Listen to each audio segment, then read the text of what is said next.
This is video number 2 of the Magna Vender machine. I'm going to show you it running.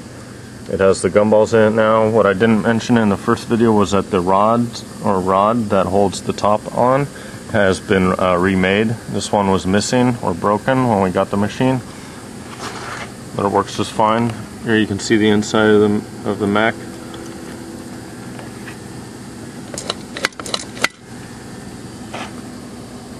Nice, beautiful, cleaned up. There's the inside of the bottom plate, the recast. It says front M4. So I'll put the bottom plate back on there and we'll show it done in some candy.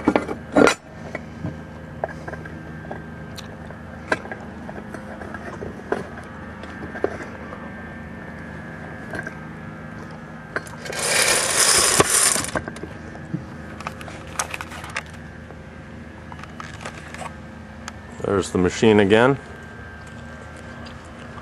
Put a penny in it.